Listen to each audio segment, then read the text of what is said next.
Baik ya, oke. Selamat pagi teman-teman 2019 ya, walaupun kondisi nggak fit ya, tapi saya rasa sih kalau saya sambil gini ya, agak rebahan sedikit sambil istilahnya sandaran gitu, jadi karena nggak enak banget, tapi masih bisa lah. Ini jadi kita mulai saja perkuliahannya. Kita lanjut ya, jadi kalau disamarikan yang sebelumnya sistem seperti apa, kemudian itu dari Pak Agung udah, kemudian berpikir sistem itu analytical thinking dan synthetical thinking. Kemudian kemarin di pendekatan sistem ya ada 3 ya hal ya. Di sana sistem itu kalau cocok dilakukan untuk pendekatan sistem itu dia syarat atau cirinya atau ketentuannya adalah memiliki kompleksitas, kemudian ada dia bersifat dynamic dan bersifat probabilistik, di mana kompleksitas sendiri di dalamnya terdiri dari detail complexity dan dynamic complexity. Itu nanti silahkan dicek lagi, sudah ada ya di materi yang kemarin, di videonya juga sudah ada. Nah, berdasarkan dari kontrak perkuliahan atau arahan dari Pak Agung Suryawan, memang pendekatan sistem ini 2 kali ya, dalam artian diperdalam lagi dengan menggunakan aplikasi-aplikasi pada penelitian-penelitian atau pada jurnal atau pada fenomena, istilahnya pada permasalahan-permasalahan lah. Jadi pada pertemuan hari ini kita akan perdalam lagi, walaupun ada beberapa hal yang saya sifatnya mengulang, dalam artian menekankan lagi agar teman-teman tetap selalu ingat. Jadi yang diingat atau dihafal itu bukan semua, hanya konsep-konsep intinya ya. Jadi clue-clue intinya dalam melakukan pendekatan sistem. Di pertemuan kemarin kan sudah sampai yang fenomena ya. Jadi fenomena penangkapan ikan. Jadi fenomena itu apa? Fenomena itu adalah, kita coba sharing konten dulu. Jadi ini ya, kembali mengingatkan pendekatan sistem. Jadi ini lanjutan ya. Nah, ini mungkin apakah sudah pernah atau belum, rasa-rasanya kalau di kakak kelas kalian di 2018 ini baru keluar slide ini ya. Jadi slide yang benar-benar sama apa itu fenomena di mata kuliah TIK ya kalau nggak salah. Jadi fenomena itu adalah sesuatu yang dapat kita lihat, alami dan rasakan ya. Jadi kembali ketika kita melihat sesuatu atau ingin menganalisis sesuatu atau istilahnya memperhatikan sesuatu, nah itu biasanya itu terjadi karena sebuah fenomena. Ada terjadi sesuatu, fenomena itu bisa sebuah potensi, bisa sebuah permasalahan. Jadi suatu fenomena adalah sesuatu yang dapat kita lihat, alami dan rasakan. Nah, ini contohnya ya, salah satu mungkin kemarin sudah sempat saya jadikan contoh. Kemudian, nah ini sebenarnya fenomena itu ada 2 ya. Ada yang namanya fenomena fisik, ada yang namanya fenomena sosial. Fenomena fisik juga kadang-kadang disebut dengan fenomena alam, karena fenomena yang tidak melibatkan campur tangan manusia atau keputusan manusia. Ya, walaupun di dalamnya mungkin ada kalian menemukan manusia di dalamnya, tapi dia keputusannya itu tidak ada di dalam artian tidak ada campur tangan manusia ya di sana. Kalaupun ada, dia sangat kecil. Memang itu sistem itu sudah ada. Jadi misalnya kayak pernapasan, aliran darah, kemudian terjadinya hujan. Nah, jadi seperti itu tidak ada pengaruh keputusan manusia. Walaupun nanti pada akhirnya ketika itu terganggu ada, tapi memang sistem itu terbentuk karena seperti itu pada dasarnya. Awalnya seperti itu memang sudah ada. Jadi memang alam yang menciptakan. Kemudian berbeda dengan fenomena sosial atau kegiatan yang dipengaruhi oleh kegiatan aktivitas manusia melalui keputusan-keputusan yang dibuatnya. Nah, jadi di sini intervensi manusianya tinggi. Nah, ini ya yang sistem-sistem yang teman-teman sering lihat lah, transportasi, fenomena apa lagi ya? Fenomena, kalau kita katakan apakah banjir itu bisa dikatakan fenomena alam atau fenomena sosial? Nah, di sana kan kadang-kadang kita suka bingung. Dalam sebuah fenomena memang pasti biasanya terdiri dari dua fenomena ini, fisik dan sosial. Tergantung yang mana yang lebih dominan ada di sana. Jadi seperti itu. Jadi teman-teman harus bisa melihat kalau memang intervensi atau keputusan manusianya ada di sana atau lebih besar, berarti dia adalah fenomena sosial. Tapi memang sistem itu ada, kemudian diganggu oleh manusia, ya tadi adalah fenomena fisik yang kemudian diintervensi oleh manusia sehingga menjadi fenomena sosial. Jadi seperti itu. Ini yang harus teman-teman pahami ya. Jadi nanti fenomena yang sudah diketahui, perilaku atau behavior, kemudian strukturnya. Berarti fenomena yang sudah diketahui behavior dan strukturnya, di mana struktur itu merupakan terdiri dari unsur atau elemen dan keterkaitan masing-masing elemennya ya, hubungannya dengan detail dan dynamic complexity.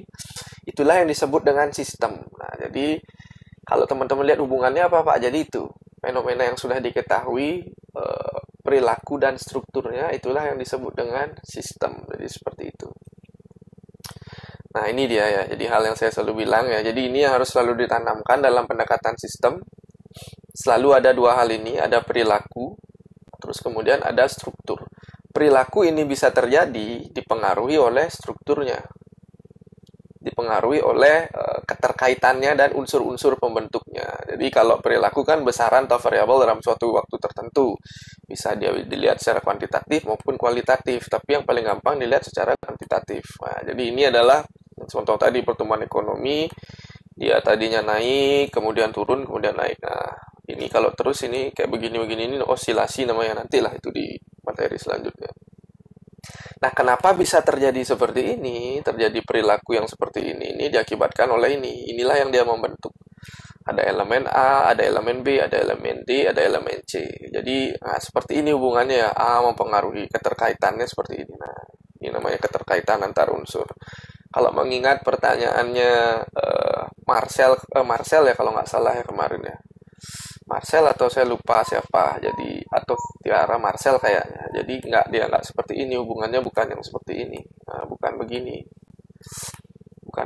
hubungannya. Nah, kemarin kan apa bisa Marcel kayaknya apa bisa seperti ini, seperti cash flow, nggak. Dia tuh seperti ini hubungannya. Jadi ini ada balik lagi ke sini, ini bisa balik lagi sampai sini, ini bisa ke sini ya. Jadi inilah dia yang disebut dengan struktur ya. Ada unsur dan pola keterkaitan antara tersebut. Nah, fenomena sosial, struktur fisik, dan struktur pembuat keputusan. Nah, pemahaman hubungan struktur dan perilaku sangat diperlukan dalam mengenali suatu fenomena. Nah, jadi ini adalah hal yang bisa terlihat. Nah, ini bisa terjadi akibat adanya ini. Nah, inilah hal-hal penting ketika kalian untuk menganalisis memahami suatu fenomena atau memahami suatu kejadian, permasalahan apapun itu. Bisa dalam dunia agroindustri ataupun dalam kehidupan sehari-hari. Permasalahan atau apa yang kalian anggap sedang terjadi di diri kalian bisa pecahkan dengan menggunakan ini. Atau ada yang namanya iceberg ya. Iceberg yang kemarin saya sempat cerita itu. Jadi ada 4. Di sini yang paling atas adalah event, kemudian di sini adalah pattern. Kalau di sini ada pattern, di sini ada event. Kemudian yang 3 adalah underlying structure. Nah, yang keempat terakhir paling bawah adalah mental model. Jadi seperti itu. Ada yang kurang jelas, mulai dari sekarang bisa langsung di chat, boleh tanya biar nggak kelupaan, atau nanti sekalian di belakang juga boleh secara langsung. Nah, jadi itu. Nah, ini ya saya ingin memperlihatkan lagi bagaimana cara, kan kemarin pendekatan sistem. Nah, untuk melakukan pendekatan sistem kita perlu melakukan analisis kebutuhan. Analisis kebutuhan ya. Kita lihat dulu berdasarkan dari perilaku dan struktur daripada sistem tersebut. Ini ya. Ini adalah pertumbuhan ekonomi Indonesia year on years berdasarkan kuartal. Nah, dari tahun 2017 sampai 2019 di masing-masing kuartal ini, kalau kita lihat 2017 ini tumbuh walaupun kecil ya, tapi bisa dikatakan ini posisinya stabil. Kemudian 2018 juga bisa dikatakan tumbuh walaupun sempat turun, tapi dikatakan masih stabil di angka 5. Kemudian di tahun 2019 ya sudah mulai, walaupun sudah mulai turun ya, walaupun masih stabil, sudah mulai ada penurunan. Dan akhirnya, nah di akhir tahun 2019 itu di kuartal keempat sudah menyentuh di angka 4 ya, ada penurunan. Walaupun masih terlihat stabil. Apa yang terjadi selanjutnya? Nah, mulai dari kuartal 1 tahun 2020 dia turun ke 2,97. Nah, kemudian akhirnya sampai di kuartal kedua minus lah 5,32. Nah, kalau teman-teman diperlihatkan hanya sampai sini, teman-teman pasti ngerasa, oh biasa saja, ataupun hal yang teman-teman pikirkan adalah ingin meningkatkan tentunya pasti ingin meningkatkan pertumbuhan ekonominya, atau enggak menahan di stabil, atau enggak teman-teman ngelihat, oh nggak ada masalah gitu. Bisa jadi macam-macam, tapi kemungkinan besar yang terjadi kalau dilihat itu adalah pasti seperti itu. Tidak ada masalah, stabil. Nah, kata-kata yang mungkin keluar kalau saya tutup ini bagian segini ini saya tidak ada ya. Ini tidak ada sampai di sini saja. Pasti teman-teman katakan, oh pertumbuhan ekonomi Indonesia stagnan. Oh pertumbuhan ekonomi Indonesia stabil. Nah, itulah yang disebut dengan membaca fenomena atau melihat atau mencoba mendeskripsikan sebuah behavior atau perilaku dari sebuah fenomena atau sistem ya pertumbuhan ekonomi di Indonesia. Tapi ketika sudah terjadi seperti di tahun awal 2020 ini, sini ini, barulah teman-teman merasa, ini sumbernya BPS ya, apa yang akan terjadi? Mungkin pertanyaan pertama, kalau kayak gini, tiba-tiba kira-kira nanti pada Q1 2020 itu akan seperti apa gitu. Nah, tentunya teman-teman sudah tahu kenapa kok ini penyebabnya, teman-teman sudah tahu karena COVID kan. Ini turun karena COVID. Penyebabnya, rootnya teman-teman sudah tahu. Kira sudah tahu karena COVID. Nah, muncullah pertanyaan, bisa yang pertama itu muncul berapakah pertumbuhan ekonomi? Nah, ini ada pertanyaannya di sini. Ini berapa? Berapa nanti setelah ini? Kalau trennya begini, ini tiba-tiba turun sampai ke minus. Nah, kemudian ada juga orang yang bisa melihat seperti ini. Nah, kalau terjadi tren seperti itu, nah, pasti akan timbul orang yang paling gampang, sederhana, pasti akan timbul why. Tadi kan sudah terjawab nih karena COVID. Why? Orang tuh selalu memulai dengan why. Nah, kemudian why? Pertumbuhan ekonomi turun mulai awal tahun 2020. Baru kemudian how? Bagaimanakah caranya agar pertumbuhan ekonomi naik kembali ya? Ini bagaimana caranya? Nah, inilah yang dinamakan dengan menganalisis sistem kemudian untuk mengidentifikasi kebutuhan. Nah, setelah diadakan pertanyaan why, ini kan perilaku nih yang teman-teman baca, why. Nah, kalau teman-teman masih ingat mata kuliah kemarin, pengantar ilmu ekonomi, ya, kaitannya ini dengan PDB, kaitannya dengan GDP, Gross Domestic Product. Nah, kaitannya dengan pendapatan nasional. Yang paling dekat ya kaitannya dengan GDP. Nah, kenapa bisa turun? Nah, setelah ini turun, oh penyebabnya karena COVID. Nah, sudah mulai nih melakukan analisis sistem, sudah mulai melakukan identifikasi mengarah ke identifikasi kebutuhan kan. Nah, kalau kita berbicara pendapatan nasional kemarin, ada 3 metode kalau teman-teman masih ingat. Kita ingat dan kita ambil salah satu contohnya, misalnya kalau menggunakan sektor produksi. Teman-teman masih ingat ada berapa sektor di Indonesia? Misal katakan ada 9 sektor pengelompokan di Indonesia. Perekonomian Indonesia itu dikelompokkan berdasarkan 9 sektor. Ya. Sektor yang primer, kemudian sektornya sekunder, kemudian tersier. Nah, teman-teman lihat, apanya sih yang paling jeblok di antara itu? Apa sih yang menyebabkan kok bisa turun sampai 2,97?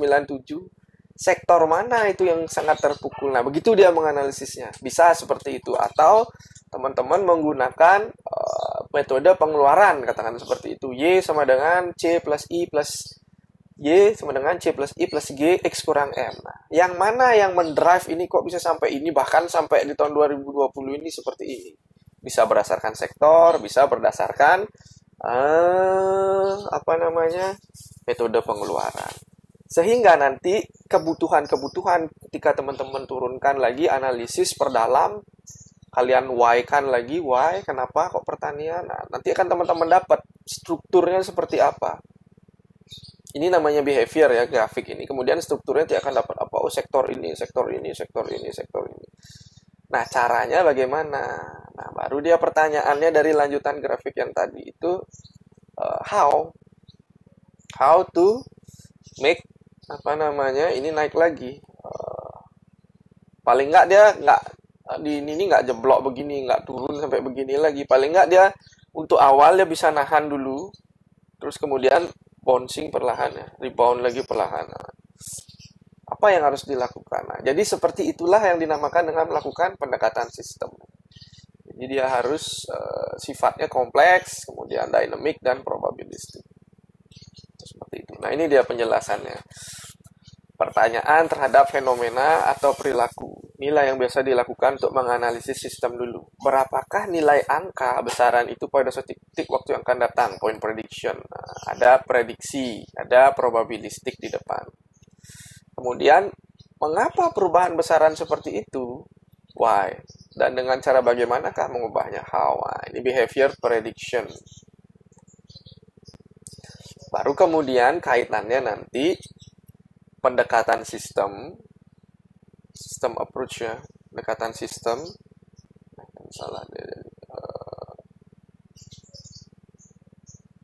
Sistem approach ya, biar nggak sama. Melakukan identifikasi kebutuhan. Nah, yang kemarin tahapannya itu. Kemudian menentukan faktor-faktor yang penting, strukturnya seperti apa, membentuk tim yang multidisiplin. Nah, baru kemudian dari sini itu materi minggu depan. Modeling ya. Sistem modeling, saya lupa. Sistem modeling. Baru yang ini terakhir. Ini saya lompat, tapi karena dia nyambung ya, makanya materi sistem itu seperti itu ya. Jadi terkait satu sama lain, jadi dia bisa hubungannya bolak-balik. Analisis kebijakan, berpolicy analisis. Baru di sini strategi, tetapkan dulu goalnya mau seperti apa, kemudian strategi yang bisa ditempuh apa, policy yang digunakan untuk mendukung apa. Nanti strategi ini diwujudkan dalam program. Ini policy ya, PL. Nah, jadi seperti itu. Untuk memahami suatu fenomena dengan menggunakan pendekatan sistem, nah, yang pertama dilakukan adalah analisis sistem yang merupakan bagian daripada sistem approach, kemudian baru sistem modeling. Nah, kita mencoba membawa dia ke dalam bentuk modelnya atau tiruannya agar kita gampang untuk melihatnya. Kemudian baru kita modelnya itu kita verifikasi, nanti ada namanya divalidasi, baru kita akan coba melakukan simulasi sehingga kita bisa menyusun tujuannya apa sih yang ingin kita capai. Nah, dari kalau kita melihat yang hal ini, apa sih kita ingin? Nah, tujuan kita adalah menaikkan ini lagi. Kan seperti itu. Tujuan kita untuk menaikkan ini lagi. Jadi strategi apa yang harus kita lakukan, kemudian diterjemahkan dalam program apa, kebijakan apa yang harus kita lakukan untuk bisa menaikkan ini lagi. Jadi seperti itu ya, alur pemikiran, alur logika untuk melakukan yang namanya pendekatan sistem. Dia harus bersifat holistik, jadi seperti itu. Nah, ini dia ya, teman-teman sering menggunakan kata-kata ini, strategi, kebijakan, tujuan, program, aktivitas. Nah, agar paham dan tidak ketukar-tukar, sebenarnya di sini ada lagi ya, visi, misi. Nah, ini biasa kali kita dengar baik dalam level mikro maupun makro. Mikro itu dalam suatu perusahaan, kalau makro itu lebih besar lagi ya, kaitannya dengan industri, semua industri atau kaitannya dengan sebuah negara. Nah, jadi sebenarnya kalau ingin menganalisis tadi, sudah saya singgung sedikit, fenomena atau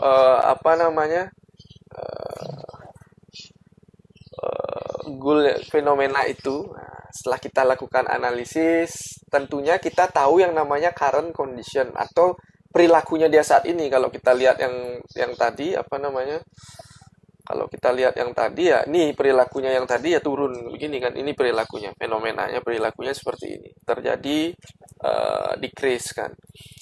Nah, goal kita misalnya katakan goal kita adalah untuk meningkatkan yang namanya pertumbuhan ekonomi itu lagi balik ya, paling tidak min lah, membawa dia ke nilai positif dulu, tidak min. Nah, kemudian itulah yang dinamakan dengan tujuan. Tujuan ini sesuatu yang kita harus tetapkan. Jadi kita mau kemana? Nah, setelah kita tahu kita mau kemana, diwujudkan dengan strategi. Diwujudkan dengan strategi melalui diwujudkan dengan strategi atau tools-nya atau metode. Jadi strategi itu adalah cara, metode atau tools. Nah, ini namanya cara.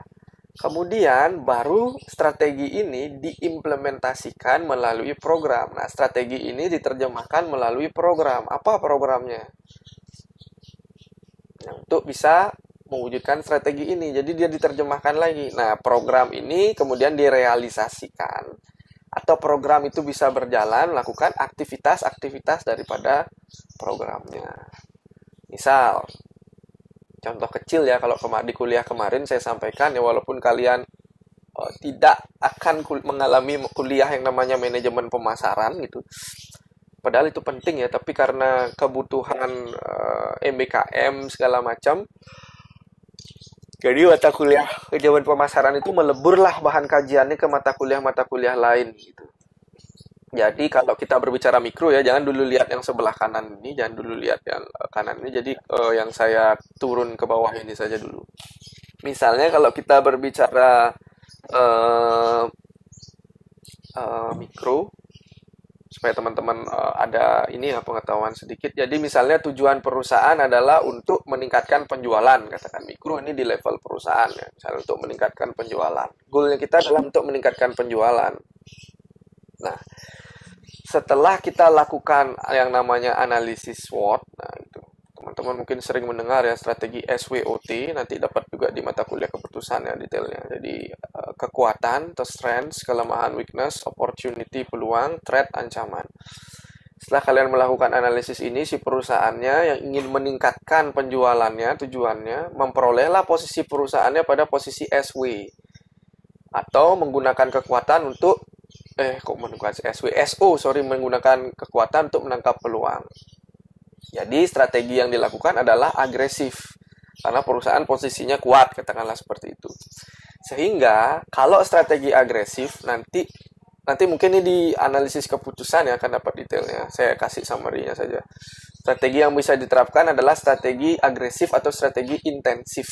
Nah, apa itu? Salah satunya adalah strategi intensif atau agresif yang bisa dilakukan adalah ekspansi pasar atau penetrasi pasar. Penetrasi pasar itu adalah strategi pasar yang tetap. Jadi di suatu bisa dia berkatakan suatu wilayah atau di suatu segmen pasar tertentu. Nah, tadinya kita hanya dapat jualan di sana atau kita menguasai 30% lah katakan begitu.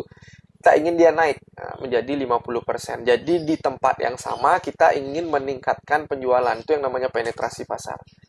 Tapi kalau yang namanya ekspansi pasar, nah itu kita sudah menambah segmen kita. Entah dia segmennya bisa geografi, entah dia bisa segmennya berupa psikografi atau macam-macam ya. Jadi memang harus pemahaman segmenting, targeting, positioning dulu. Nanti mungkin di valuasi juga ada nanti itu untuk melebur ke sana.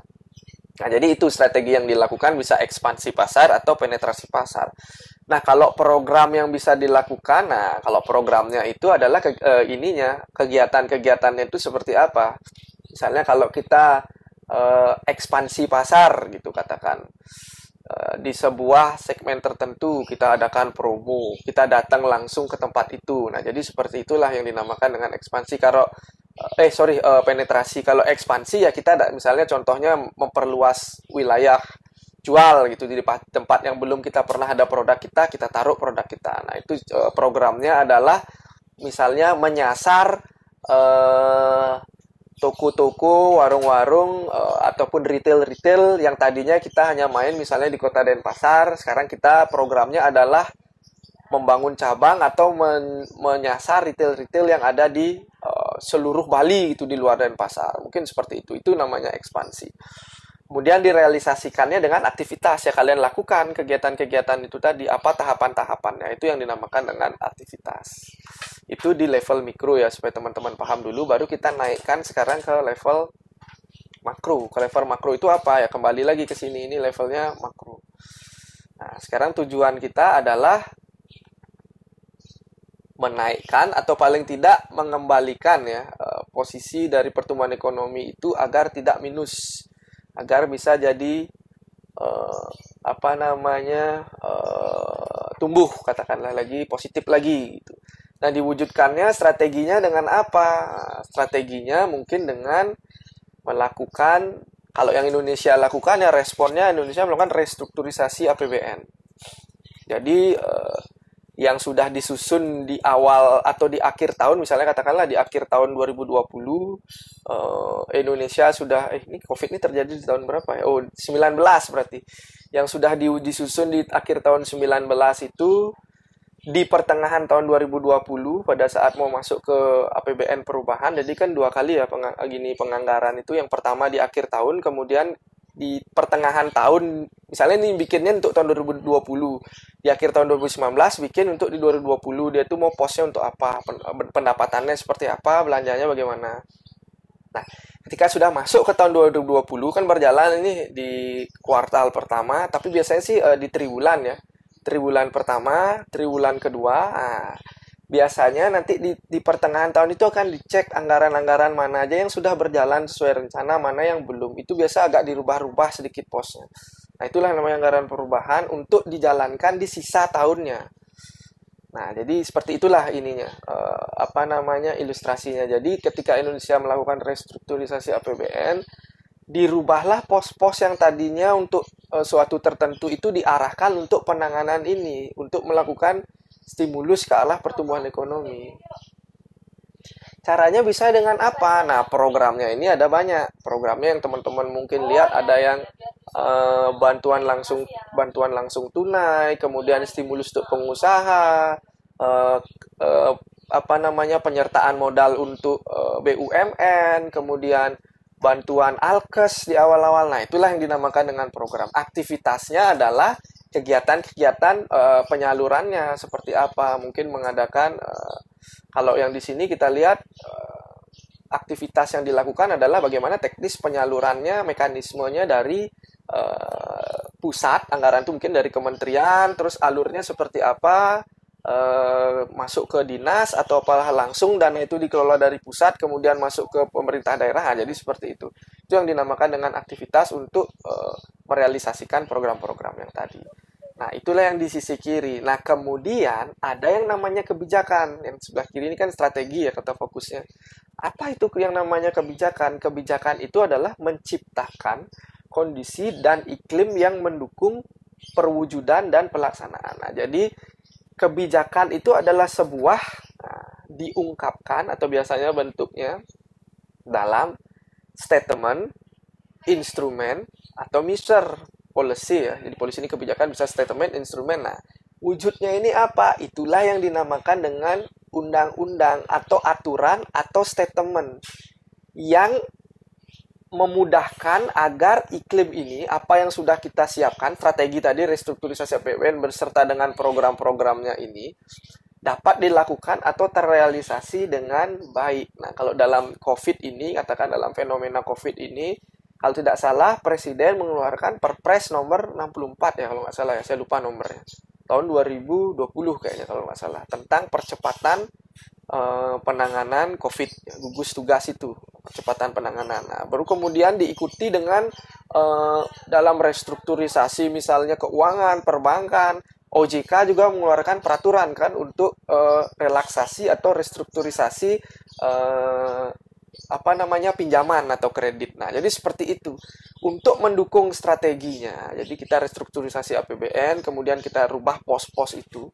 Nah, kita perlu kebijakan, kita perlu iklim yang menunjang agar itu menjadi mudah dilakukan. Nah, itulah yang disebut dengan kebijakan. Kebijakan itu membangun iklim, sementara strategi itu adalah tools atau cara kita bagaimana untuk dapat menangani suatu fenomena atau permasalahan yang sedang terjadi. Nah, itulah yang harus dipahami ya. Ini yang namanya dilakukan pendekatan sistem. Jadi ini sangat berguna ya di berbagai kehidupan kita gitu. Tidak hanya di mata kuliah ini mata kuliah yang istilahnya sangat applicable ya, di dalam permasalahan apapun. Jadi seperti itu. Ini agar teman-teman tidak bingung ya, apa visi misi, kemudian kalau ditanya tujuan, strategi, program, aktivitas, kebijakan itu apa. Jadi inilah dia sebenarnya penjelasannya. Jadi seperti itu. Ini udah ya, strategi itu apa, sebuah rencana atau metode untuk mencapai tujuan, untuk mencapai sebuah tujuan atau suatu rencana tertentu. Kemudian kalau kebijakan, petunjuk-petunjuk ya, jadi sifatnya directiveness yang biasa dikeluarkan oleh yang berwenang, dalam hal ini adalah pemerintah, tergantung wilayahnya apa. Biasanya perpres, biasanya ada undang-undang ya. Undang-undang yang itu kan sudah baku ya, undang-undang dari 1945 itu sudah baku tentang poin-poin tertentu, hal-hal tertentu. Kemudian dalam rangka mendukung iklim penanganan COVID ini, Presiden merujuk atau berdasarkan payung hukum undang-undang tersebut mengeluarkan perpres. Jadi dia di bawahnya. Nah, kemudian perpres, yang tertinggi kan perpres. Berdasarkan perpres itulah kemudian lembaga-lembaga atau kementerian atau yang di bawah itu yang terkait dengan strategi yang dilakukan, misalnya dalam hal ini yang memimpin kan dia adalah Menko Perekonomian ya. Jadi petugas itu membawahi kalau tidak salah berapa kementerian ya, 11 atau berapa saya lupa ya. Jadi Menko Perekonomian itu membawahi beberapa kementerian-kementerian. Nah, dialah yang mengeluarkan peraturan tentang peraturan menteri untuk ini. Kemudian OJK juga mengeluarkan peraturan atau keputusannya OJK itu seperti apa untuk di perbankan. Jadi dia turun begitu terus kebijakannya. Jadi dari yang paling tinggi kemudian turun menjadi perpres, kemudian turun lagi menjadi permen atau peraturan OJK. Jadi seperti itu alur pembuatan sebuah kebijakan. Jadi ini ya fungsinya tadi sudah saya sampaikan, menciptakan serta membangun iklim dan kondisi yang perlu untuk mendukung. To facilitate. Nah, jadi kebijakan ini to facilitate application of the strategy, aplikasi dari strategi yang kita tempuh. Jadi untuk strategi itu bisa berjalan dengan mulus harus didukung oleh kebijakan seperti itu. Dan memberikan kepastian kepada unsur-unsur dunia usaha. Jadi tahu ini kayak gimana nih? Kita dapat bantuan. BUMN ini dapat penyertaan modal untuk operasional. Nah, berarti harus ada undang-undang yang mendukung. Jadi seperti itulah dia fungsi dari kebijakan. Nah, ini ya dia ya. Ini ada informasi, basis informasi yang relevan, kemudian diidentifikasi, diformulasikan. T, tujuan, strategi, program, dan kebijakan. Tujuan, bahasa-bahasa tujuan itu biasanya deskriptif dan orientatif ya. Deskriptif itu menggambarkan sesuatu yang ingin kita capai, itu juga menggambarkan ya. Jadi menggambarkan sesuatu yang ingin kita capai itu berarti deskriptif dan orientatif. Kita ingin kemana? Itu yang dimaksud dengan ini. Kemudian strategi itu preskriptif. Kalau kita ambil dari bahasa Inggris ya preskriptif atau prescription ya. Bahasa Inggris daripada resep atau pada kaidah-kaidah ya. Jadi sifatnya dia itu mengarahkan, preskriptif. Misalnya melakukan ini, melakukan ini. Ya, jadi seperti itu bahasanya. Diterjemahkan juga dalam bentuk program. Program juga preskriptif. Seperti tadi misalnya program adalah penyertaan modal untuk melakukan kegiatan melakukan kegiatan penyertaan modal untuk BUMN gitu misalnya. Baru kemudian kalau kebijakan itu adalah bahasanya orientatif dan preskriptif. Selain dia preskriptif, dia orientatif, sama seperti tujuan tadi. Jadi inilah proses pendekatan perumusan kebijakan dalam rangka, ini sudah diekor ya. Jadi saya sedang menjelaskan sistem approach, katakanlah kepala ya di awal kan tadi ada 3 sistem approach, kemudian sistem modeling, baru sistem sistem approach, sistem modeling, baru kemudian perumusan kebijakan atau sering disebut dengan skenario kalau dalam bahasa sistemnya atau dalam bahasa pemodelannya, simulasi. simulasi skenario atau simulasi way out, itu jalan keluar apa yang bisa ditempuh. Jadi seperti itu. Kenapa di tahap modelingnya yang belum saya jelasin ya, karena minggu depan modeling dan sekarang akan saya perlihatkan nanti contoh-contohnya, aplikasi-aplikasinya di dalam dua jurnal ya, atau dua penelitian, yang mana satunya dia menggunakan hard system metodologi pendekatannya, yang lagi satunya dia menggunakan soft system metodologi. Walaupun nanti di 2 minggu lagi akan lebih ditegaskan lagi oleh Pak Yoga, diperdalam lagi secara teknis bagaimana sih cara menggunakan soft system metodologi. Jadi seperti itu ya idea yang saya maksudkan. Jadi ada system approach, ini sudah kemarin dan kita perdalam sekarang. Kemudian ada modeling, sistem modeling. Nah, ini yang kita akan lakukan teori-teorinya di minggu depan, Kemudian ada yang namanya perumusan kebijakan ya, yang sekarang juga kita bahas sedikit. Nah, di sini inilah nanti muncul SSM dengan HSM. Nah, SSM dan HSM itu adalah ini semua sebenarnya. Dia ada 3 tahap ini diterjemahkan ke dalam sini. Nanti kita akan cerita mungkin agak detailnya di tahapan pendekatannya, baru nanti kalau modelingnya kita lanjut di minggu depan. Jadi bukan tidak mungkin contoh-contoh itu sekarang saya keluarkan, besok saya keluarkan. Jadi dia itu menyangkut 3 ini. Nanti ujungnya dia baru adalah proses pendekatan dan perumusan kebijakan atau skenario yang bisa dilakukan. Jadi seperti itu. Oke, mungkin ini slide saya dulu untuk penajaman lagi sebelum kita masuk atau aplikasi ke dalam si contohnya langsung, karena kan di kontra perkuliahan contohnya itu seperti apa, aplikasi pendekatan sistem atau sistem approach itu di dunia tadi contohnya langsung ya, aplikasinya pada penelitian atau pada perusahaan. Kalau ada pertanyaan silahkan ditulis saja dulu, nanti sekalian saya jawab, atau disimpan boleh, nanti sekalian dikeluarkan atau ditanyakan dengan langsung. Loh, kok kursor saya hilang? Oh, ini dia. Oke, itu yang bisa saya sampaikan dulu untuk materi PPT-nya. Kemudian ini akan saya share sekarang contoh yang mana nih? Ntar ini yang belakangan, yang soft system. Kita yang hard system dulu.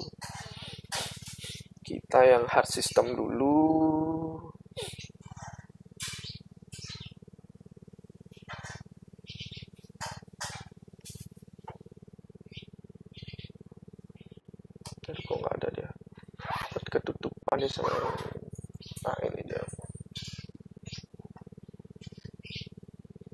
Kita contoh yang hard system metodologi dulu ya. Bahkan bagian saya nanti sama Pak Agung ya, tergantung beliaunya. Nanti kalau beliau tidak berhalangan, biasanya beliau yang akan menjelaskan. Tapi kalau beliau berhalangan, biasanya beliau menugaskan saya. Tapi kalau untuk soft system memang plotnya khusus ke Pak Yoga.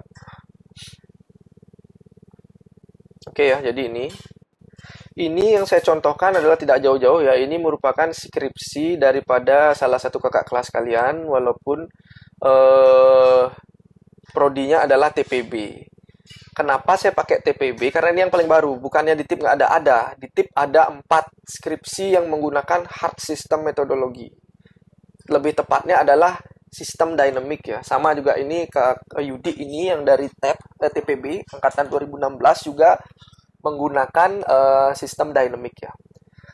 Ya walaupun kemarin pendekatannya saya lebih istilahnya lebih dekat ke 2018, maksudnya 2018 itu tahapannya sudah dekat, dalam artian mereka sekarang sudah mulai menyusun untuk apakah mereka akan melakukan kegiatan secara PKL, apakah mereka akan melakukan magang.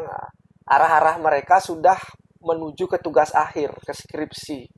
Nah, jadi ini sangat relevan dan dekat gitu. Nah, tapi kalau kalian, karena ini memang awalnya mata kuliah pemodelan ini di belakang, karena menjadi mata kuliah wajib seperti yang saya jelaskan di TIP itu dia maju ke semester 4. Nah, tapi tidak apa. Jadi untuk pemahaman kalian awal, mudah-mudahan nanti bisa tertanam lebih awal ya di kalian. Tapi kalau tidak ya nanti pasti ada mengingatkan lagi. Apa semester ini juga ada metil juga ya untuk format dalam penulisan karya ilmiah. Nah, jadi ini ya. Jadi kita mulai saja. Ini model sistem dinamik stok beras untuk mendukung ketahanan pangan Provinsi Bali. Jadi kita lihat di sini model sistem dinamik. Nah, kata kunci adalah ya hard system. Dia melihat stok beras untuk mendukung ketahanan pangan di Provinsi Bali. Jadi dia memodelkan sistem ketersediaan daripada beras. Nah, jadi goals-nya dia adalah ketahanan pangan. Oke, kita langsung saja ya. Untuk teman-teman belajar melihat itu, kemarin juga saya sampaikan ya, belajar melihat itu, kalau karya ilmiah, jurnal, apapun itu, yang pertama-tama teman-teman baca itu cukup adalah bagian ini. Sehingga ketika diminta untuk coba kalian review jurnal, 20 jurnal, 50 jurnal, 30 jurnal, nah, yang pertama kalian lihat itu baca itu ininya. Dari sini ini akan kelihatan semua. Ini namanya abstrak, tuh gambaran keseluruhan dari penelitian ini seperti apa sih. Nah, kalau kaitannya nanti teman-teman akan menyusun karya ilmiah atau sebuah penelitian, nah nanti teman-teman bisa kelompokkan mana yang merupakan jurnal atau acuan utama. Kalau saya biasanya dalam penelitian itu 3 lah ya, paling nggak ada. Itulah yang menyusun dasar penelitian saya. Jadi ada 3 jurnal utama. Sisanya baru adalah jurnal-jurnal atau karya-karya ilmiah pendukung. Yang pertama dilihat itu baca dari sini. Ketika di sininya kalian sudah menemukan hal yang menarik atau hal yang urgent atau hal yang merupakan menjadi core atau inti penelitian kalian, barulah kalian masuk ke dalam isinya, latar belakang, baca lengkap, latar belakang, kemudian metodologinya bagaimana, hasilnya seperti apa gitu kalau di jurnal. Tapi kalau tidak, dia hanya sebagai pendukung. Nah, kalian cukup baca di bagian sininya. Kalian bisa lihat tujuan dari penelitiannya apa, kemudian metode yang digunakan apa, hasilnya apa, kesimpulannya seperti apa. Jadi seperti itu. Nah, kalau kita lihat di sini, nah, baca 2 kalimat di depan. Kapasitas produksi beras yang terbatas dan konsumsi beras yang meningkat membuat kondisi rawan pangan berupa stok beras yang tidak mencukupi menjadi tidak terelakkan. Kompleksitas permasalahan beras di Provinsi Bali tidak hanya terkait dengan pemenuhan kebutuhan masyarakat lokal, tetapi juga bagi wisatawan. Nah, inilah ya, sambil juga belajar ya, walaupun nanti di metil ya akan diajarkan. Ini adalah kalimat yang biasanya muncul 1 atau 2 kalimat yang merupakan latar belakang ya. Jadi kunci atau sari daripada fenomena yang kalau kita dalam konteks sekarang kita bicarakan fenomena, permasalahan ataupun latar belakang dari sebuah penelitian atau suatu penelitian yang akan teman-teman ambil. Ini cara menyusun abstrak yang baik, ini sangat baik sekali ya. Apalagi di sini model dynamic menggunakan, tentunya kalau model dynamic dia kan menggunakan pendekatan sistem. Kapasitas produksi beras yang terbatas. Nah, ini sudah memperlihatkan satu ya. Dia menyebutkan kapasitas produksi beras yang terbatas. Artinya dia ini bisa menyebutkan seperti ini, dia melihat fenomena atau mempunyai data atau melihat perilaku, behavior. Kalau kita berbicara produksi beras, tentunya di sana kaitannya dengan panen kan. Banyaknya panen, produksi beras itu. Nah, ini namanya logical atau analytical thinking ya. Systemic thinking juga bisa dikatakan ya. Kita lihat kemungkinan-kemungkinan menganalisis, produksi beras yang terbatas. Kata produksi beras berarti kaitannya dengan panen di Bali. Nah, kalau berbicara panen, yang berpengaruh terhadap panen adalah luas lahan panennya. 1. Kemudian yang kedua adalah jumlah panennya berapa kali. Kemudian yang ketiga adalah, ya itu bisa dikatakan produktivitas juga ya, tapi produktivitas itu lebih ke arah indeks. Ya, kita pisahkan coba dulu ya.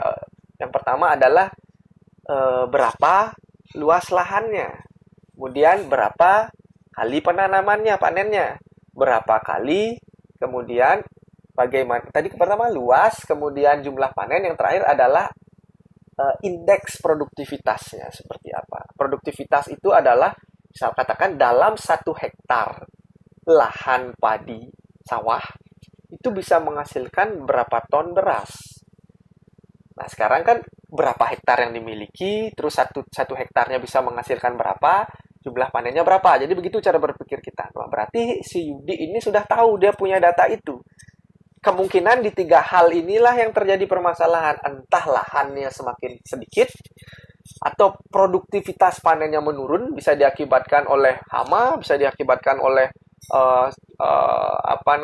cuaca atau iklim. Kaitannya juga dengan jumlah panennya. Jadi begitu caranya kita menganalisis. Ini bagus banget abstrak. Ini baru dari segini aja teman-teman harusnya sudah bisa melihat. Oh, yang saya birukan ini. Jadi ada banyak hal yang bisa dianalisis di sana. Ini yang namanya menyampaikan informasi singkat, padat, tapi tepat. Kapasitas produksi beras yang terbatas. Nah, kemudian saya lanjutkan. Dan konsumsi beras yang meningkat. Nah, di satu sisi supply atau produksinya terbatas, di satu sisi konsumsi beras yang meningkat membuat kondisi rawan pangan stok beras. Nah, jadi dia men-statekan atau ada statement yang satu produksinya turun, tapi di satu sisi konsumsinya naik. Nah, konsumsi berasnya dia agak jelaskan di sini. Kompleksitas, nah, sini udah ada kata-kata sistem ya, kompleks ya. Kompleksitas permasalahan beras di Provinsi Bali tidak hanya terkait dengan pemenuhan kebutuhan masyarakat lokal saja, tapi juga bisa bagi wisatawan. Nah, ini dia menjelaskan di sini. Ini konsumsi berasnya bisa meningkat. Di satu sisi dia jelasin. Nah, tidak hanya dari masyarakat lokal. Loh, kok bisa? Nah, lagi kalian menganalisis konsumsi beras meningkat. Dikasihkan masyarakat lokal. Apa yang terjadi pada masyarakat lokal? Penduduknya bertambah, kan seperti itu. Seiring dengan bertambahnya waktu, penduduk atau masyarakat Bali bertambah. Lebih jauh lagi teman-teman analisis, kenapa bisa bertambah? Artinya angka kelahirannya lebih tinggi tentunya daripada angka kematian. Itu asumsi pertama ya, asumsi, ya benar bisa dikatakan asumsi atau deskripsi atau analisis yang bisa kalian munculkan. Oh, berarti logikanya kalau dia masyarakatnya bertambah, tentunya bisa jadi angka kelahiran di Bali itu lebih tinggi daripada umur harapan hidup atau angka kematian. Itu baru dari satu sisi. Yang bisa dikatakan masyarakat lokal itu juga adalah tidak hanya orang Bali saja, tapi orang luar yang masuk ke Bali dalam jangka waktu tertentu. Kalau dalam jangka waktu singkat, kita bisa sebut dia sebagai wisatawan, atau secara umum yang masuk bisa sebut sebagai imigrasi, yang keluar kita bisa sebut sebagai emigrasi. Itu juga berpengaruh berapa orang yang datang ke Bali. Misalnya orang dari Jawa, kayak kalian berkuliah gitu katakan. Bisa kita bermain jangka waktu, ada yang singkat, nah yang mana kita sebut wisatawan, yang mana kita sebut mungkin dia dipindah tugaskan, atau dinas mungkin dia ada project yang sifatnya 3 atau 6 bulan. Nah inilah yang kemudian menunjukkan bahwa satu kompleks tadi sudah, ini ada hubungannya dengan dynamic, berubah. Tergantung sekarang kalau bisa dilihat seperti ini, artinya ini kan sebelum COVID ya penelitiannya. Wisatawan cenderung naik, dia punya data pasti BPS. Kemudian pertumbuhan penduduk Bali cenderung naik, dipengaruhi oleh bisa saja angka kelahirannya lebih tinggi daripada kematian, atau imigrasinya tinggi dibandingkan dengan emigrasinya. Jadi banyak ya, baru sampai 2 kalimat saja ini sudah menganalisis banyak hal. Jadi seperti itu cara berpikir kalian. Kalau kalian adalah seorang sistem, kalian melakukan analisis sistem, kalian pecah. Why, kalian tanya lagi what sampai 7 tingkat. Sampai kalian menemukan apa sih kiranya. Ini kalau dalam kaitannya menyusun AI. Selalu nanti kalau kalian menyusun abstrak itu ada ini latar belakang. Nah, jadi fenomenanya di sini apa? Fenomena dari si Yudi adalah adanya ketimpangan atau adanya kerawanan, kemungkinan bisa ada arahnya kondisi rawan pangan berupa stok beras yang tidak mencukupi karena ada indikasi tren produksi menurun, fenomena produksi menurun dan fenomena konsumsi meningkat. Itulah yang diangkat sebagai dasar dari penelitian. Jadi nanti ketika kalian melakukan penelitian juga, kalian harus bisa seperti itu mengangkat apa sih permasalahannya. Kemudian barulah muncul penelitian ini ya, ini set the goals. Kan seperti kata saya tadi. Penelitian ini bertujuan untuk menganalisis dinamika hubungan sebab akibat. Nah, loop ya. dari variabel-variabel yang mempengaruhi keadaan produksi, konsumsi, dan stok beras di Provinsi Bali dengan menggunakan pendekatan sistem dan HSM, penerapan teknik pemodelan sistem dynamic. Sinilah dia muncul HSM-nya, Hard System Methodology. Sistemnya adalah ketersediaan beras. Subsistemnya di sini adalah produksi yang dia ingin lihat. Struktur yang dia ingin bangun itu adalah berdasarkan, kan harus dibatasi juga produksi dan konsumsi. Jadi seperti itu.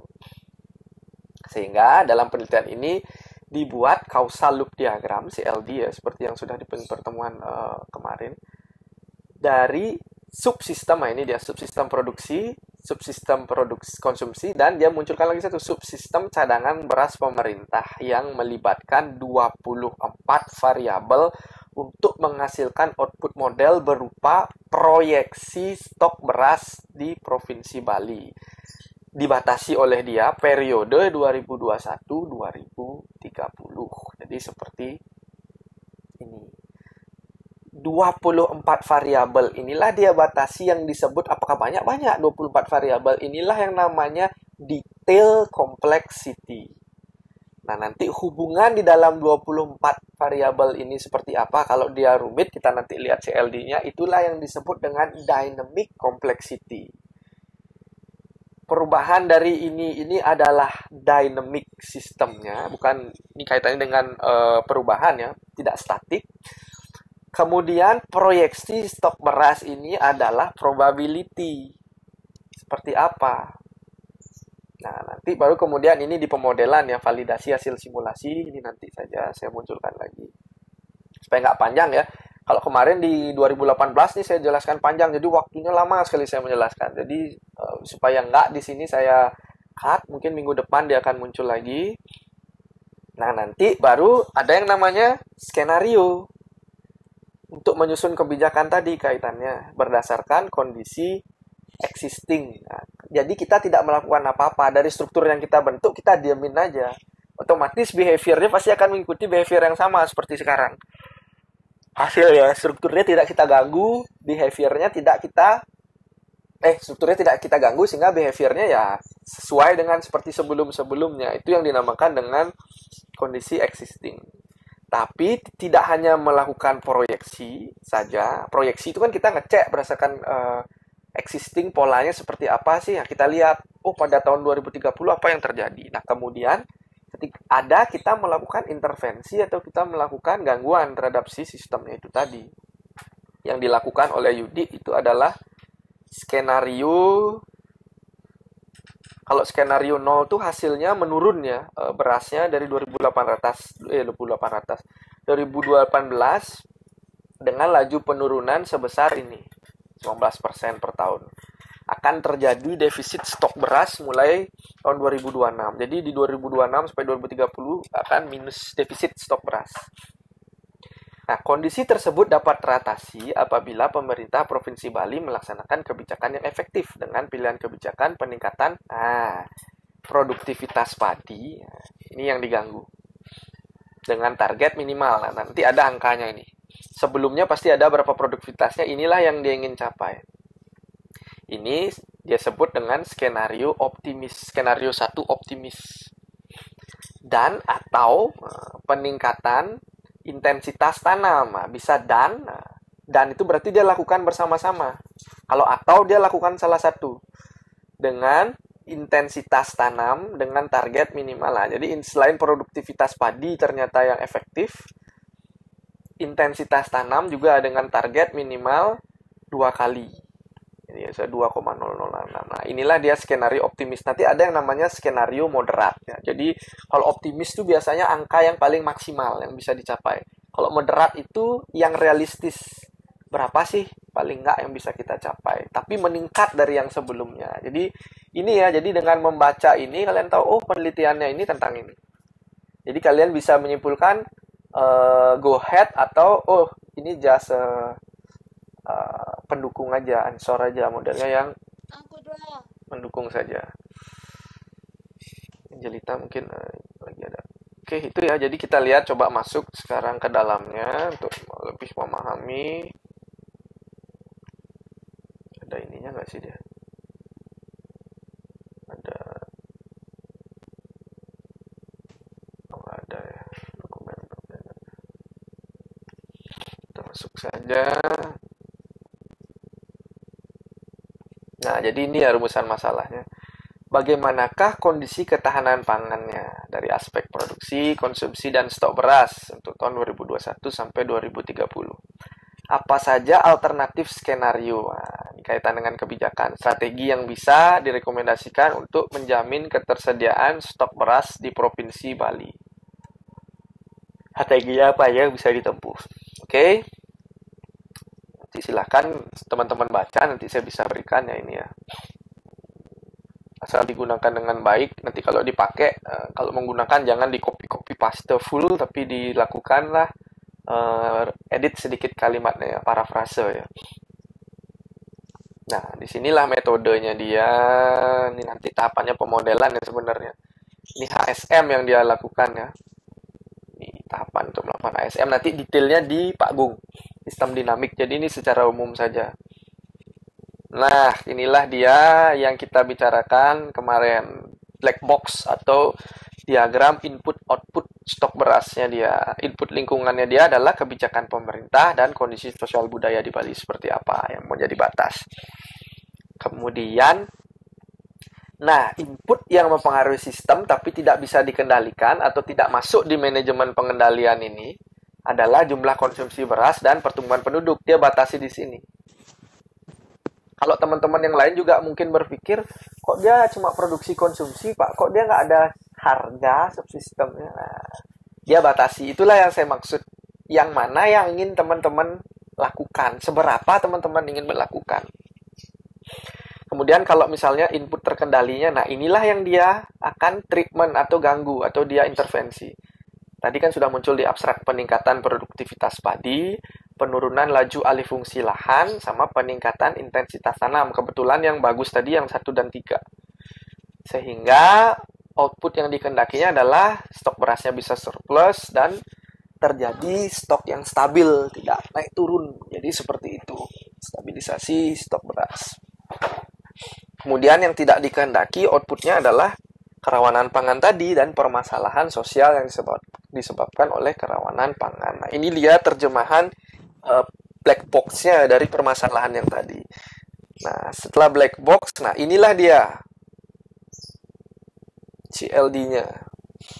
Ini yang dinamakan, nah hubungan-hubungannya ini ya, jadi tanda panahnya ini banyak. Inilah yang dinamakan dengan dynamic complexity. Jumlah daripada unsurnya ini 24 tadi dikatakan oleh Yudi, itu yang dinamakan dengan detail complexity.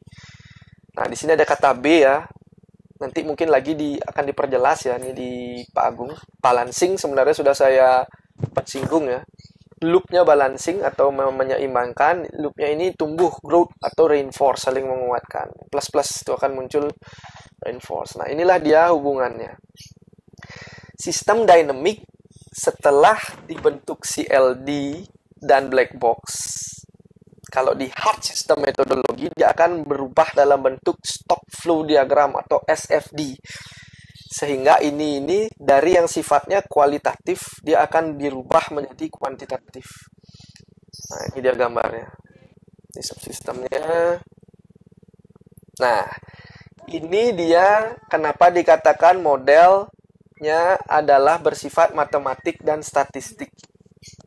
Inilah dia kata kunci daripada HSM, ada rumus-rumusnya, hubungan-hubungannya di sini.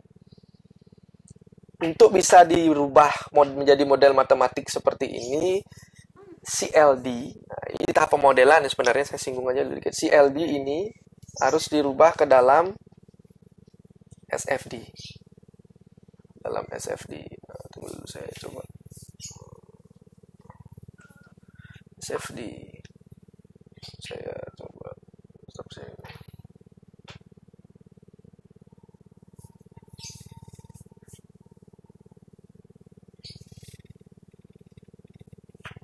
Biar nggak ada suara yang bocor. Oke, saya balik lagi. Seperti ini. Inilah data yang dia gunakan. Batasannya, asumsi-asumsinya mana tadi? Sebenarnya di atasnya ada lagi sebelum masuk.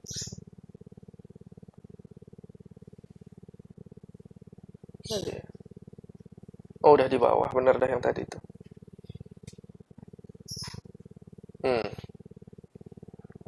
Asumsi yang digunakan, ini yang dalam submodel produksi ya. Produksi beras merupakan produksi beras lokal. Fungsi alih lahan merupakan rata-rata persentase. Nah, inilah yang harus kalian jelaskan. Ketika kalian tidak menemukan data sekunder, kalian bisa langsung turun data ke lapangan menggunakan data primer. Kalaupun akhirnya data primer juga sangat susah untuk ditemukan, teman-teman bisa menggunakan asumsi-asumsi. Tentunya dengan dasar-dasar yang logis. Jadi harus disampaikan seperti ini. Produktivitas merupakan rata-rata produksi padi tahun 2010 sampai 2019. Nah, 5,97 ton per hektar. Jadi tadinya itu 5,9 ton ya hasilnya. Dia ingin menaikkan tadi kalau nggak salah optimis itu di 6,7. Jadi ingin naikkan sebesar 16% kayaknya kalau nggak salah. Nanti ya detailnya seiring berjalan waktu ini nanti kita jelaskan detail. Jadi teman-teman bisa ngelihat yang penting di pendekatan sistemnya.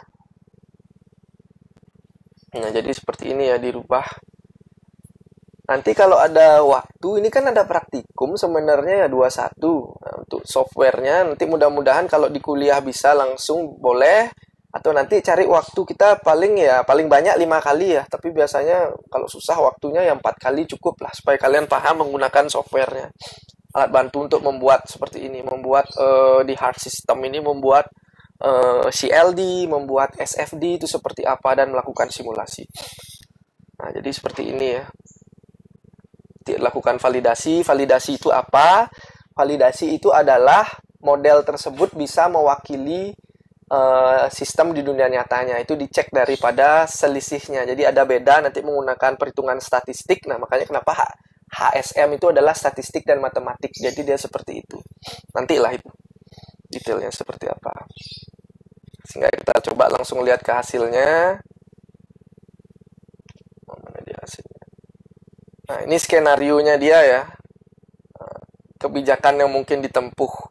Jadi kondisi existing adalah skenario 0, kondisi 1 dia lakukan apa? Peningkatan produktivitas. Nah, ini pasti ada dasarnya. Dia naik di atas pasti dijelaskan. Nanti teman-teman silahkan baca. Penurunan laju alih fungsi lahan, peningkatan intensitas tanam. Hasilnya bisa kita lihat. Summary-nya mana nih? Kebijakan 3. Nah, inilah dia hasilnya. Jadi teman-teman baca dulu ya. Ini kalau di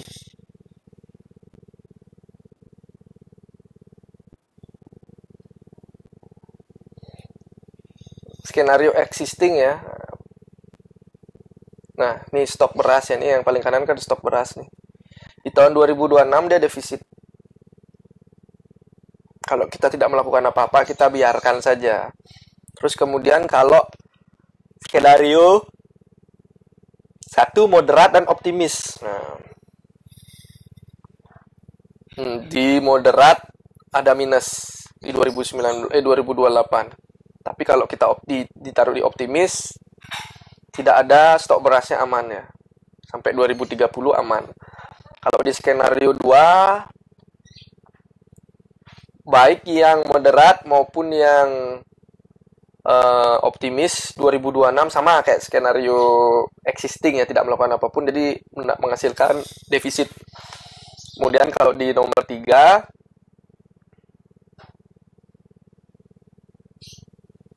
di moderatnya dia defisit, tapi di optimisnya dia aman stok berasnya. Sehingga dapat disamarikan. Nah, jadi dari sekian pembentukan skenario, stok beras itu akan mengalami surplus atau tidak defisit itu pada saat melakukan peningkatan produktivitas optimis dan peningkatan intensitas tanam optimis. Di sini Yudi tidak memunculkan kombinasi ya. Biasanya kalau skenario 0, 1, 2, 3, atau skenario gabungan. Bisa 1, 2, 1, 3, 2, 3, atau gabungan 1, 2, 3. Jadi biasanya orang tuh membangun seperti itu.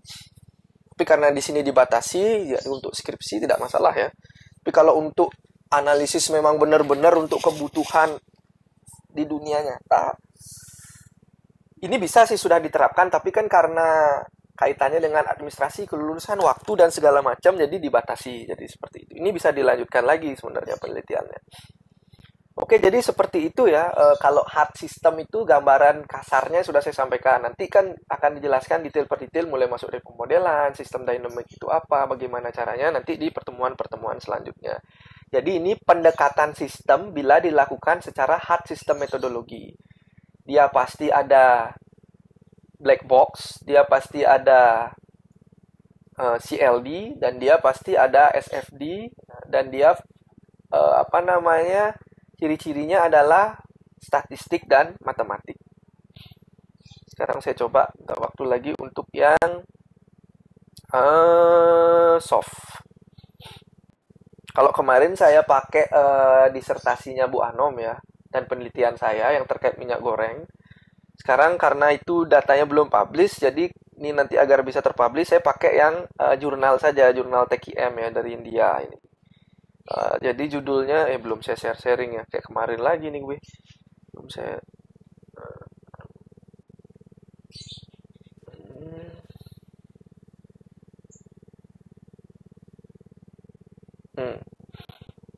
Ini uninterpretive, ada kata kunci uninterpretive structural modeling. Dia malah kesana, sorry. Interpretive structural modeling approach for modeling the practices of total quality management. Nah, jadi ini nyambung dengan kuliah kita yang entar. Kenapa saya pilih yang ini gitu?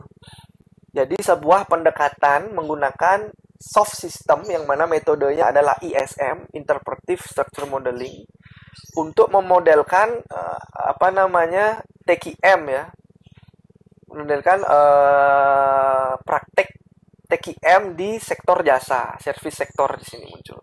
Ini di Gujarat, India ya jurnalnya, ini cukup bagus ya jurnalnya. Nah, kita lihat, kembali kalau teman-teman baca, kembali sama dengan yang tadi, kita lihat di abstraknya.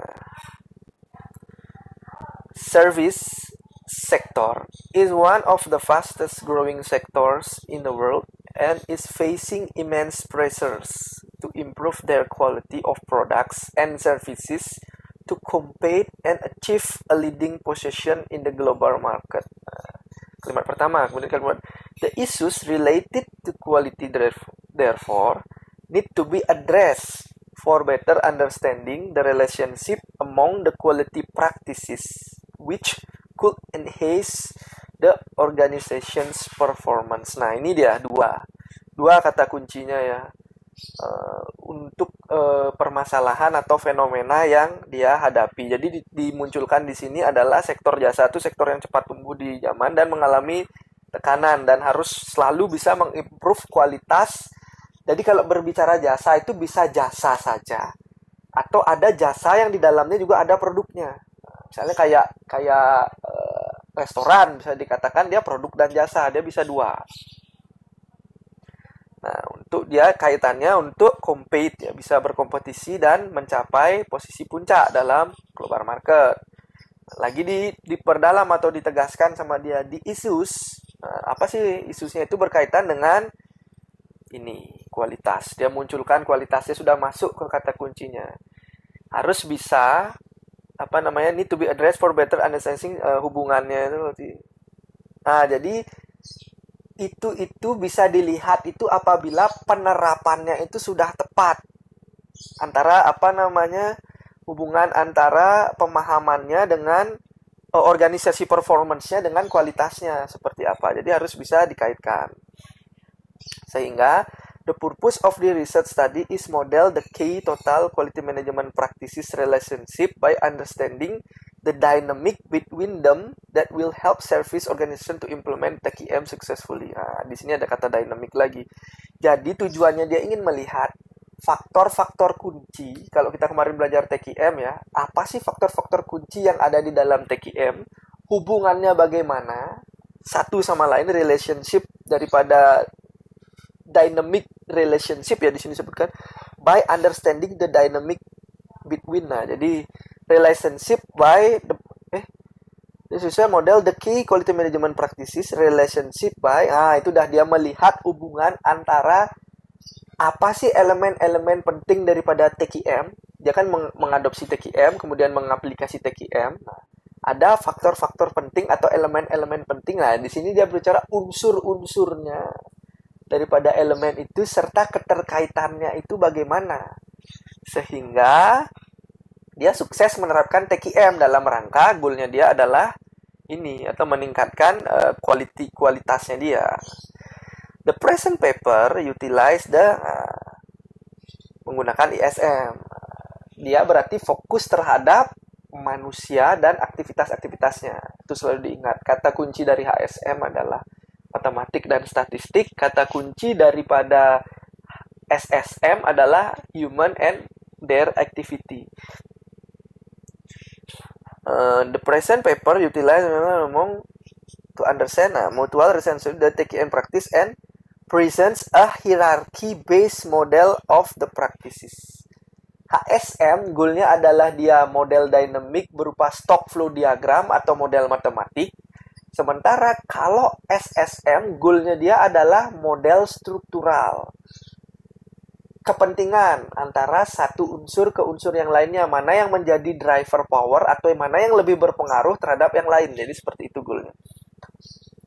The research shows that there exists a group of practices of TQM having a high driving power and low dependence requiring attention and of strategic importance, while another group consists of the practice which have high dependence and their resultant actions. Nah, jadi ada beberapa bagian yang masuk ke dalam memiliki pengaruh tinggi dan ketergantungan rendah.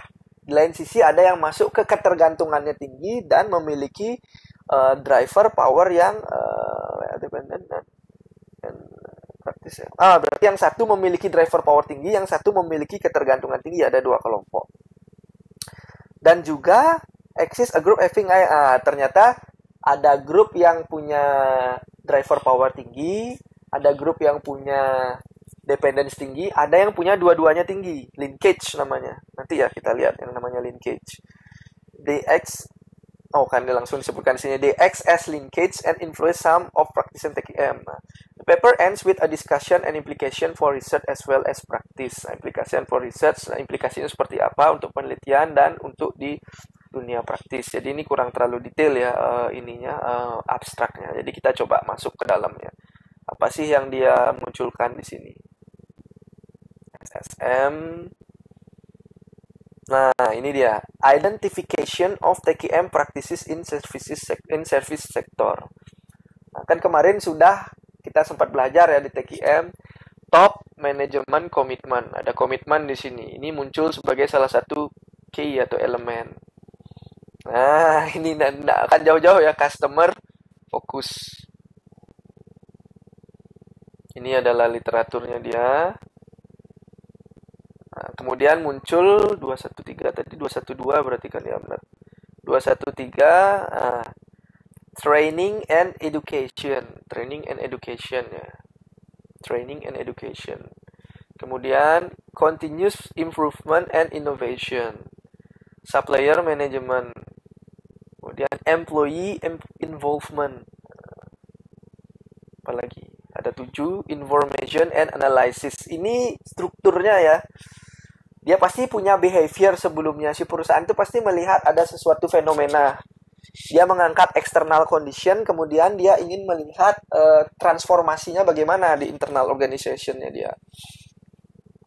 Kemudian ada proses management, ada quality system, ada benchmarking, ada quality culture, ada human resource management, ada strategic planning, ada employee encouragement, kemudian teamwork, product and service design. Nah, yang terakhir yang nomor 17 ada communication. Nah, kalau yang tadi dia ada 24 unsur, kalau di sini atau elemen, di sini ada 17 yang dia munculkan unsur atau elemennya. Ini baru masuk ke introduction of ESM. Nanti ini Pak Yoga ya, masuk ke metodologinya. Nah, ini saya bilang ya, kalau saya sempat, kalau nggak salah, berarti di kelas kemarin, ya ada yang namanya saksena. Ini yang biasa jadi, kalau ISM itu acuannya lebih banyak biasa saksena ya. Saksena. Jadi saksena itu biasa memunculkan ada 9 elemen. Sedangkan di sini ini hanya dimunculkan satu saja. Jadikan satu sama dia. Biasanya kalau di saksena itu 9 elemen itu ada yang namanya goals, ada yang namanya needs, ada yang namanya barrier atau constraints, ada yang namanya stakeholders, ada yang namanya institusi yang dipengaruhi, ada yang namanya evaluasi. Nah, jadi seperti itu. Kalau di sini dia hanya mengambil satu. Dia tidak terbagi menjadi biasanya kalau ISM atau soft system itu ada sistem atau struktur yang ingin kita ada sistem atau fenomena yang ingin kita analisis. Strukturnya biasanya itu terbagi menjadi 9 elemen kalau menggunakan saksena. Nah, masing-masing dari 9 elemen itu akan mengeluarkan sub elemennya. Begitu biasanya kalau menggunakan SSM atau ISM, soft system methodology. Tapi di dalam penelitian ini, di dalam penelitiannya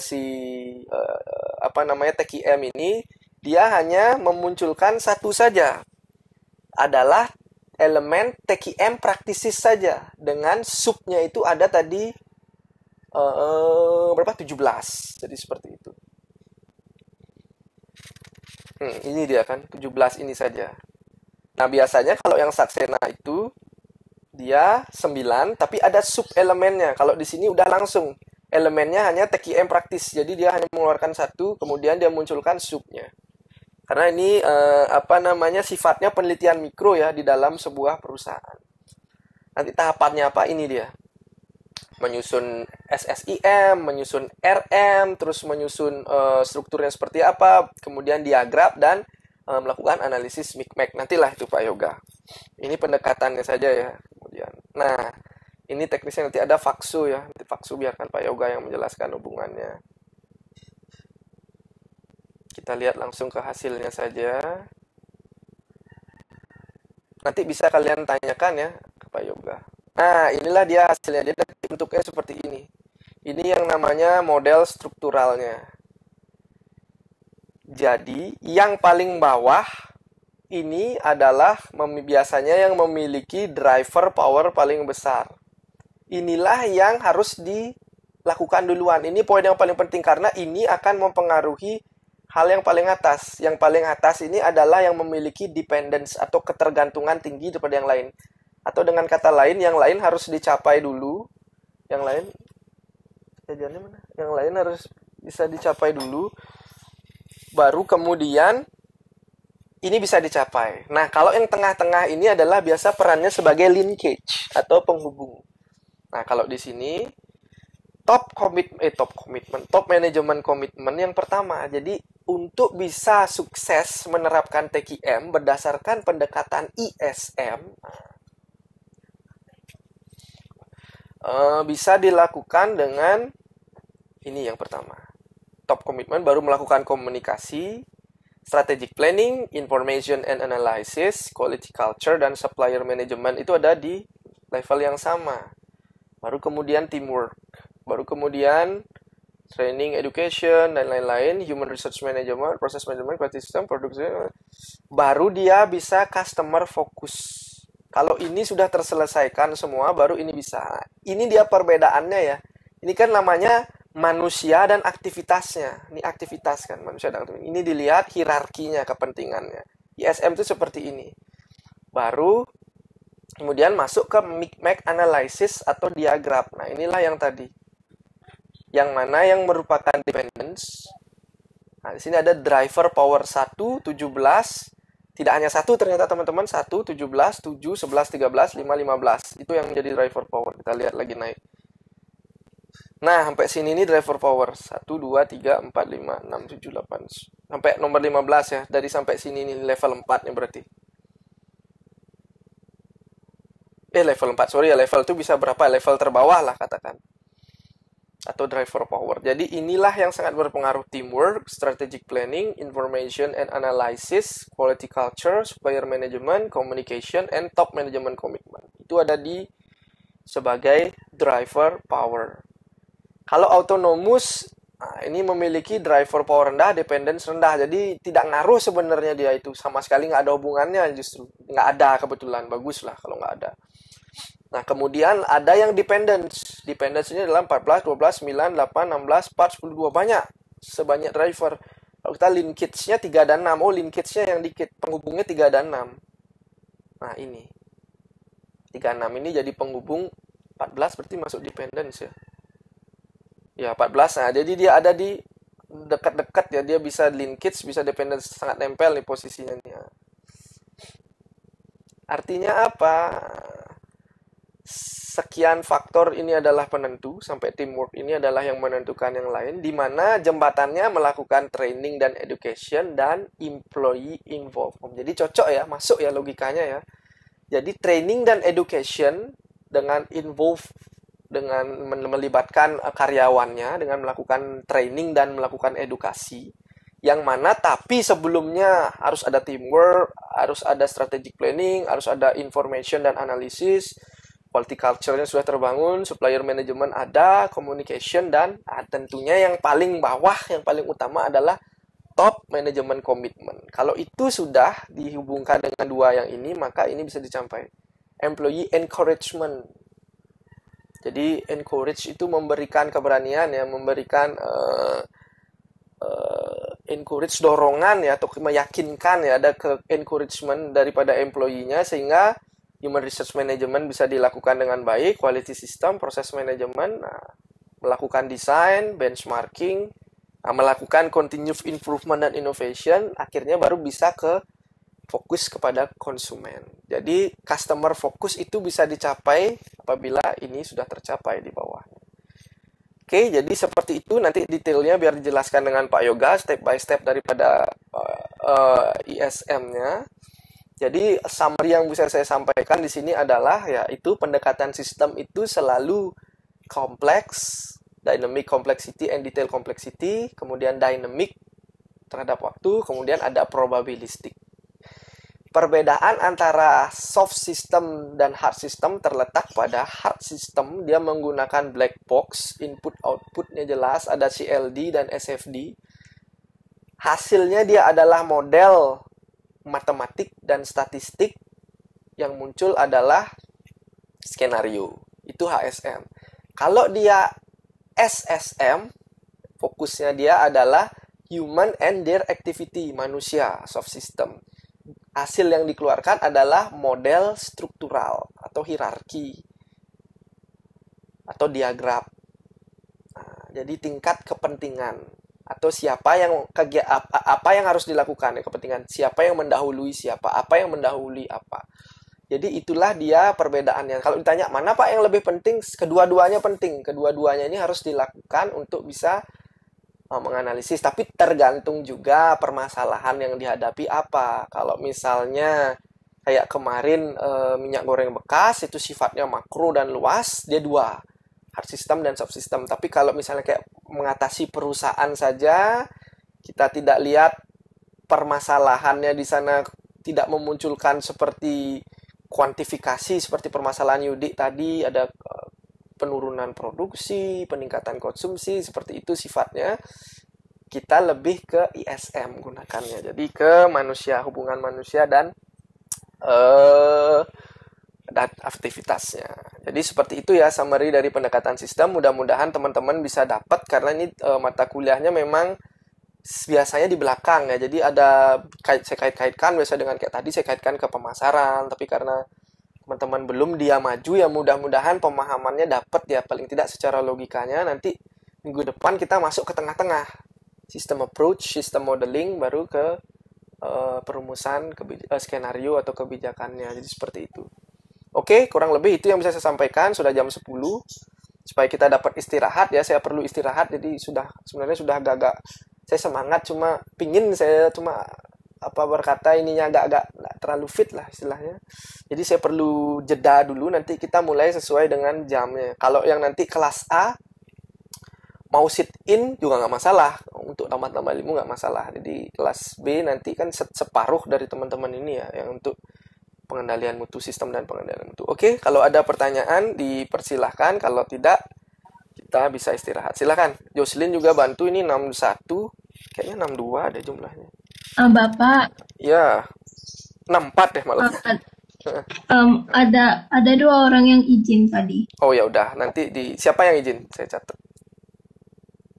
NIM 19 Dea, Dea NIM 19 sama NIM 25 Abdullah. Abdullah I sama Dea NIM 19 ya. Dea Iya, penyanyi ya. Oke. iya. Habis itu ada satu yang gak ada kabar. Siapa itu? NIM 38 Claudia. NIM 38 Claudia. Oke, Claudia Yolanda ya. Saya catat juga. Habis itu semuanya hadir. Semuanya hadir. Oke, sip. Terima kasih Jocelyn. Kalau ada pertanyaan silahkan. Kalau enggak cukup atau nanti mau nanyain di grup atau seperti apa, silahkan. Nanti rekaman kuliahnya biasa saya kirim ke Jocelyn dengan materinya ya. 2 PDF dan 1 PPT saya. Mudah-mudahan cukup memahami ya. Jadi ini dasarnya ya. Kalau di sini kalian mungkin tidak ikut atau apa nih, saya harapkan di sini paham, karena ke belakangnya itu dasarnya dari sini semua. Sistem itu apa, fenomena, struktur, behavior, nah itu yang paling penting dulu pertama. Oke, ada? Cukup?